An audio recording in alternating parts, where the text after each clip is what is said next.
إن الحمد لله نحمده تعالى ونستعينه ونستهديه ونستغفره ونعوذ بالله من شرور أنفسنا ومن سيئات أعمالنا. يهده الله فلا مضل له ومن يضلل فلا هادي له، وأشهد أن لا إله إلا الله وحده لا شريك له، ونشهد أن سيدنا محمدا عبده ورسوله صلى الله عليه وعلى آله وصحبه وسلم تسليما كثيرا إلى يوم الدين. أما بعد، نحن في أواخر شهر رمضان المبارك. نسأل الله سبحانه وتعالى أن يجعلنا فيه من العتقاء من النار، نحن ووالدونا وأحبابنا ومشايخنا وجميع المسلمين، آمين. فيما يخص بعض الأحكام المتعلقة بالصيام، ذلك الفدية، فدية الصيام. من تجب عليه الفدية؟ الفدية في الصيام تجب على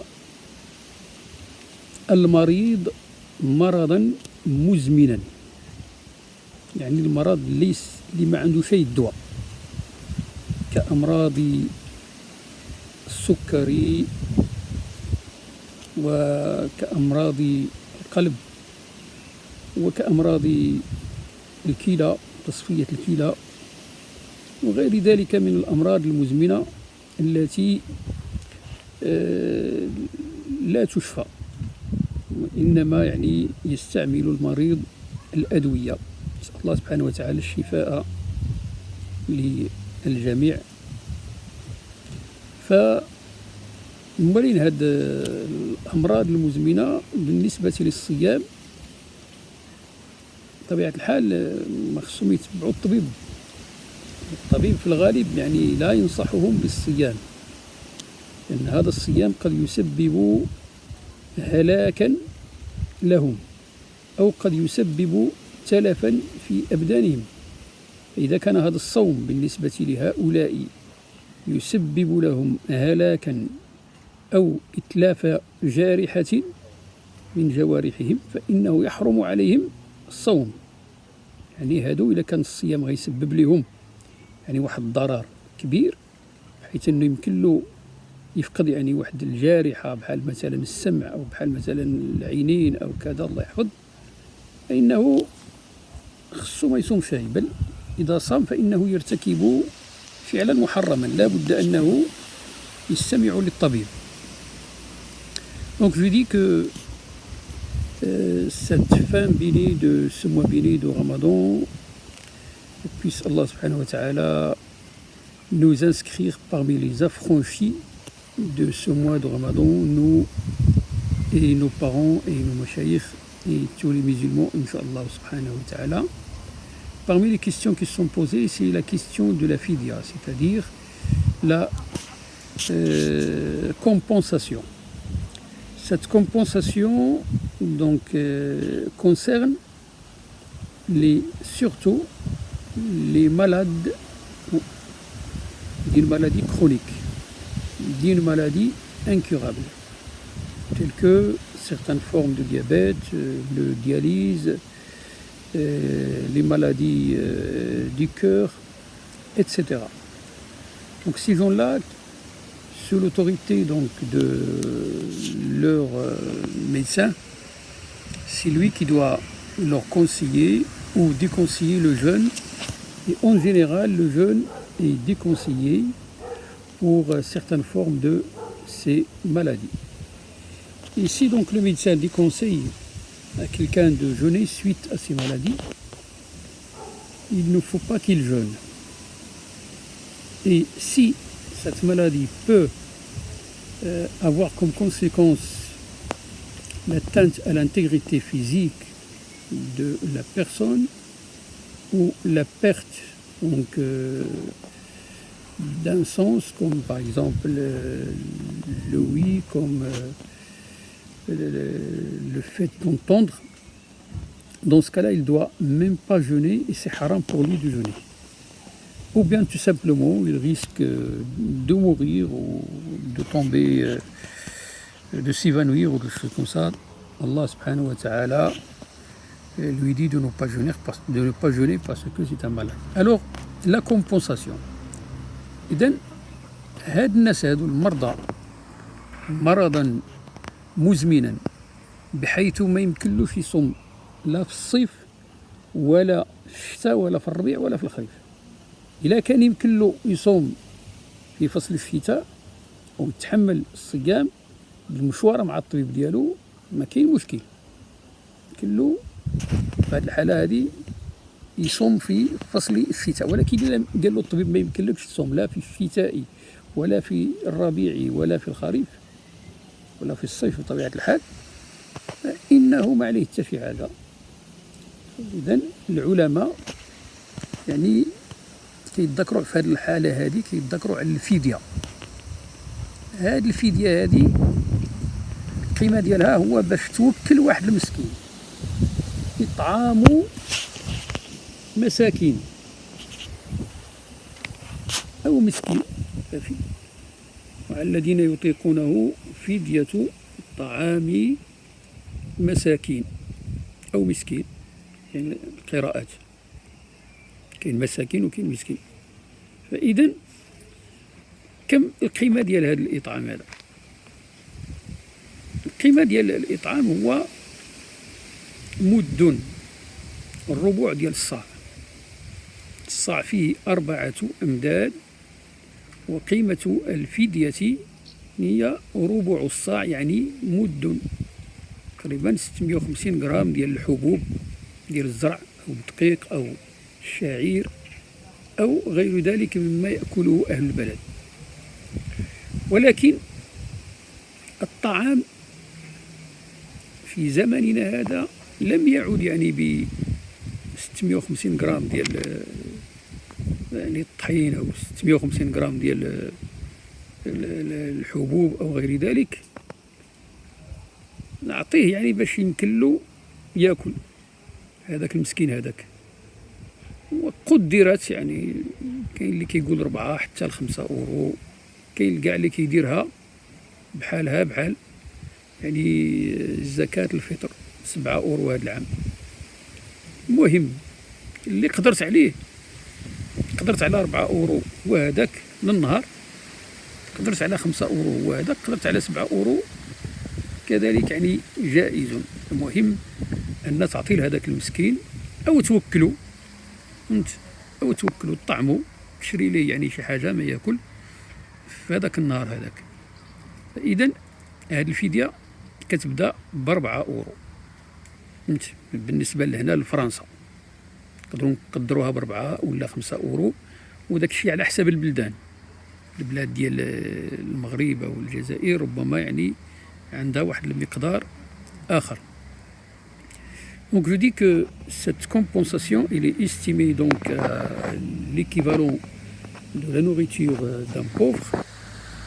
Et dans les livres canoniques de la jurisprudence, on trouve le moud. Il faut s'acquitter d'un moud par jour pour un pauvre. Et le moud, c'est quoi? Le moud, je dis que c'est les pleins mains, quand vous joignez les mains, la main droite à la main gauche, et que vous mettiez par exemple des grains de blé dedans, de telle sorte à ce que les mains ne soient ni serrées ni très étendues, donc moyennes. C'est ça qu'on appelle le moud. C'est le 1/4 du sa'. Pour les zakat al-fitr, il y a 4 mouds. Pour la fidya, il y a un seul moud.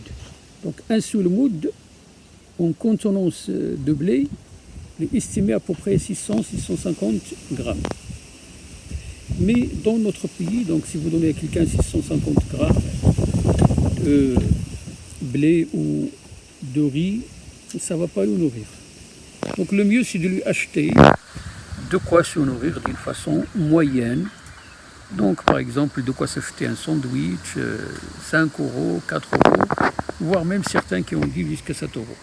Bref, cette fidya-là peut commencer à partir de 4-5 euros cette année 2020. ولكن كنبهوا لواحد القضية، وهو أنه الفدية عندنا احنا في المذهب المالكي ما هي إلا مستحبة. يعني ماشي واجبة. قال الشيخ ابن بشار: ويستحب فدية للهارم أو عاطف كلاهما لم يصم. يعني قال بأن يستحب بالنسبة للإنسان الهارم اللي هو الشيخ الفاني الذي لم يعد يتحمل الصيام، إنه يستحب له. ونقيس على هذا الشيخ الهارم، نقيس عليه المريض المزمن، لأن المريض المزمن هو كالشيخ الهارم. فإذا عند المالكية يستحب. لماذا يستحب عند المالكية؟ لأنك يقول لك هذا السيد هذا أو هذه السيدة بما أن ما بقاتش عنده القوة باش يصوم ولا بحال لذاك السيد أو الشيخ الهارم، فإنه يسقط عنه الصوم. ما بقاش يعني مطالب بالصيام، لأن الصيام مشروط كذلك بالقدرة. فإذا لم تكن عنده القدرة فإنه يسقط عليه الصيام. فلذلك المالكية لم يوجبوا الفدية وإنما استحبوها. Je dis que chez l'école de jurisprudence malikite, la fidia, c'est-à-dire la compensation, elle est à titre surrogatoire, c'est-à-dire elle n'est pas obligatoire. C'est-à-dire celui qui a les moyens pour s'en acquitter, c'est mieux, et celui qui n'a pas les moyens, Allah subhanahu wa ta'ala lui demandera rien du tout, parce que dans ce cas-là, il est comparable au vieillard qui a atteint un certain âge qui ne lui permet plus de jeûner. Donc le vieillard qui a atteint un âge qui ne lui permet plus de jeûner n'est plus tenu de jeûner parce qu'il n'a plus la capacité. Et parmi les conditions du jeûne, c'est d'en avoir la capacité. Si on n'a pas la capacité, on n'est pas tenu à jeûner. Donc le vieux, quelqu'un qui a atteint un certain âge, où il perd ses capacités physiques, il ne peut plus jeûner. Et le malade, d'une façon chronique, il est analogue au vieux qui a atteint un certain âge avancé, Donc, en résumé, la fidia, ça commence à partir de 4 euros, 5 euros, jusqu'à même 7 euros par jour manqué. Elle est à titre surrogatoire, mustahab, et si il a les capacités, les moyens de s'en acquitter, tant mieux. Si il n'a pas les moyens, la yukallifu Allahu nafsan illa wus'aha. ذلك من بعض المسائل اللي نحب نتطرق لها، وهو القضية ديال زكاة الفطر. زكاة الفطر بالنسبة للجنين، parmi aussi les choses que j'aimerais évoquer, c'est la zakat al-fitr pour le fœtus. Doit-on tenir compte du fœtus pour la zakat al-fitr ou pas? zakat al-fitr واش هذاك الجنين اللي هو مازال ما تزادش، مازال في الكرش نتاع الام ديالو، واش نخلصوا عليه زكاة الفطر ولا ما نخلصوهاش عليه؟ ذاك الجنين القول المشهور في المذهب المالكي هو أنه لا نؤدي عنه زكاة الفطر حتى يولد. L'avis le plus majoritaire, le plus prépondérant dans l'école juridique malikite, c'est que le fœtus, on ne doit pas en tenir compte pour la zakat al-fitr tant qu'il n'est pas encore né. و إلى الإنسان تزاد عنده واحد المولود قبل من الفجر نتاع نهار العيد، غيدير بالحساب ديالو زكاة الفطر. Si quelqu'un donc a une naissance avant l'aube du jour de l'Eid, il doit le prendre en compte dans la zakat. C'est-à-dire qu'il faut qu'il s'acquitte de la zakat pour lui, selon l'avis le plus prépondérant dans le madhab al-maliki. Il y a aussi une autre question. السؤال آخر هو واحد الإنسان مزوج هنا في فرنسا وعنده كذلك امرأة في البلاد معها ولاد، عنده الولاد مع هذه المرأة اللي هنا وعنده الولاد مع المرأة اللي تماك. لما يجي يخرج الزكاة واش غيخرج على حساب فرنسا ولا غيحسب على حساب البلاد الأخرى؟ العبرة هنا ببلد المزكي. العبرة هذا كذلك القول يعني المشهور، وهو أنه يخرجها على حساب البلاد اللي هو عايش فيها. واخا يكونوا الولاد ديالو هما اللي عايشين في المغرب أو في الجزائر أو في بلد آخر، يخرج عليهم هو هنا في فرنسا على حساب القيمة نتاع الزكاة أو على حساب الشيء اللي كيسواه الصاع ديال القوت الغالب هنا في فرنسا بالنسبة للذين لا يزالون يصرون على إخراجها طعاما. إذن يخرجها على حساب البلاد هذه، على حساب فرنسا، واخا هذوك الولاد ديالو مع المرأة الأخرى عايشين في بلد آخر. Donc, une autre question, c'est quelqu'un qui a deux femmes, une femme ici en France et une autre femme au Maroc avec d'autres enfants qui résident au Maroc ou en Algérie. Pour la zakat, le montant de la zakat, doit-il tenir compte du montant de la zakat de France ou du bled? Donc, l'avis aussi le plus évident, le plus plausible, est que on tient compte de la situation du pays de résidence de celui qui va s'acquitter de la zakat. Celui qui va s'acquitter de la zakat, c'est le monsieur qui est ici en France.